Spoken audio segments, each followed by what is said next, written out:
The Legend of the Golden River and the Moonstone.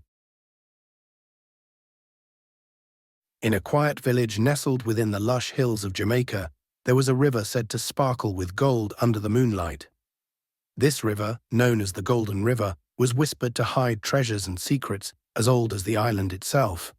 It flowed from deep within the Blue Mountains and was fiercely protected by the spirit of an ancient priestess named Mara. Villagers claimed that on certain moonlit nights, if you were brave enough, you could see her wandering the river's edge, her skin gleaming as if she were made of stardust, her eyes holding the mysteries of centuries. Mara was once a healer and a powerful Obeah woman, known for her knowledge of the land and spirits. Her strength lay in a rare gem she wore around her neck, a shimmering moonstone gifted to her by the river itself. This moonstone was no ordinary gem.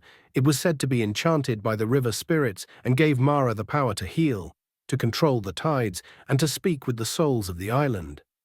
But the moonstone also came with a curse. As long as she possessed it, Mara could never leave the river, her spirit bound to its waters, until someone brave enough could find her and prove themselves worthy. Generations passed, and the moonstone became legend. The villagers shared stories of it, each adding their own details. The moonstone could heal all illness, or it could grant everlasting youth, or it could unlock hidden treasure beneath the Golden River. Yet no one had dared to venture to the river under the full moon to search for it, fearing Mara's spirit and the curse it bore. One night, a young boy named Kadim, curious and bold, decided to venture to the river despite the village elders' warnings. His grandmother had fallen ill, and he believed the moonstone was his only hope to heal her. Armed with nothing but a piece of bread, a candle, and his courage, he followed the river's winding path into the forest until he reached the spot where the water sparkled with an unearthly glow under the moonlight. As Kadim approached the riverbank, he saw her, Mara's spirit, with a crown of stars in her hair and the moonstone glowing softly at her chest. She watched him with eyes that seemed to see straight into his soul.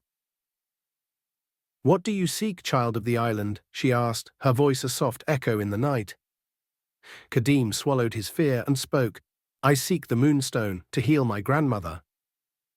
Mara considered his request and then placed her hand on the river, where a ripple of golden light spread across the surface. "The moonstone is no mere trinket. To claim it, you must show that your heart is pure and brave. Cross this river, but know that the currents will test you."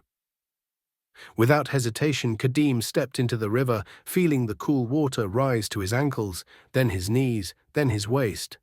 The currents grew fierce, swirling as if trying to pull him under, yet he pressed forward. His love for his grandmother guided him, and soon he found himself on the other side, drenched but unshaken. Mara nodded, her gaze softening. "You have proven your heart, young one." She removed the moonstone from her neck and placed it in his hand, her touch cold as the mountain winds.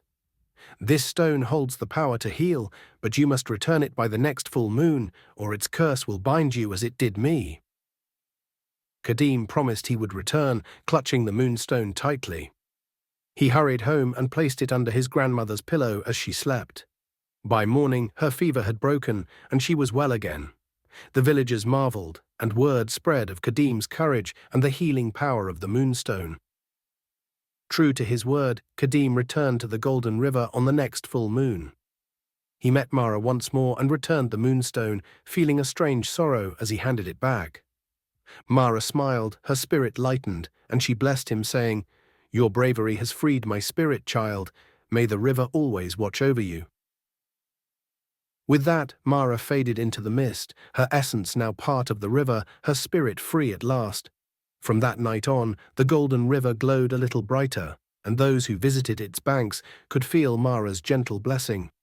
And Kadim grew to be a wise healer in his own right, forever remembered as the boy who freed the spirit of the Golden River.